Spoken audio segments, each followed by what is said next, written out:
बयखौबो गिबियावनो आङो बयखौबो जोंनि बिटिसिनि मानगोनां मिडिया पार्सनफोरखौ आङो अननाय आरो सिबिनायखौ जासिहरग्रोबाय।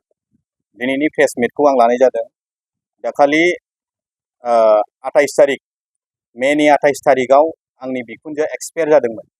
बे एक्सपायार जानायावहाय आं माखासे माने जोंनि बिखुनजोनि सारादुआवहाय गोबां मानसिखौ आं इनभाइट खालामदोंमोन।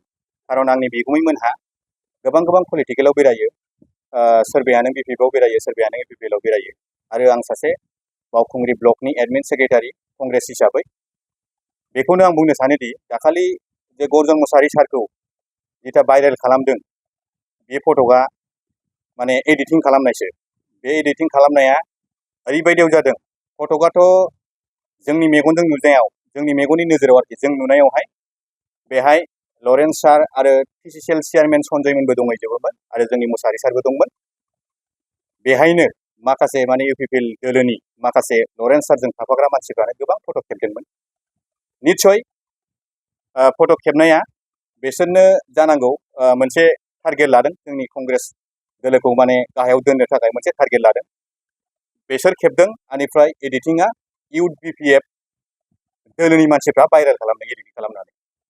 बे गासिबो नंखायजोब आरोना। मानो होनना बुङोब्ला बावखुंग्रियाव एबारावहाय जोङो जुद्धखौ नांगोन BPFजों। UPPLखौथ' जोङो माबाखाया, मानो होनना बुङोब्ला बिसोर जेनखानायखा, जों मिथिखायो। पावाराव थाब्ला बिसोर जेनखानायखा। बेनि गेजेराव बे गर्जन मुसाहारि सारखौ ओरैबायदि एडिटिं खालामदों, माने बे गासिबो नंखायजोब आरोखि।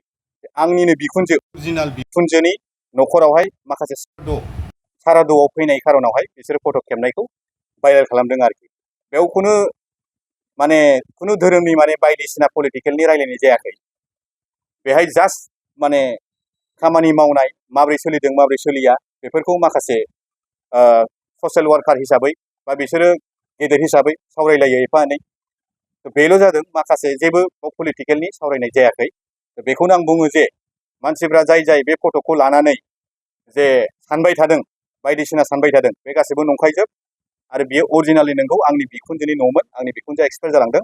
बे समावहाय आं जोबोद दुखु मोनदों, माने आंनि बिखुनजोनि न'खराव फैनानै दिनै बेबायदि मोनसे गिदिर जाथाय जादों, गिदिर माने भाइरेल जादों। गर्जन मुसाहारि सारनि थाखाय जोबोद माने गिख्रंथाव। माने फैबाय थानाय दिनावहाय माने जोंनि बे कंग्रेस दोलोखौ जोबोद गिदों आरोखि। दा जोंहा गोबां खामानि दं बावखुंग्रि समस्यायाव, जों बिराद मावबायबो आरो जोङो एबार फाइटखौ जों लागोन BPFजोंसो लागोन।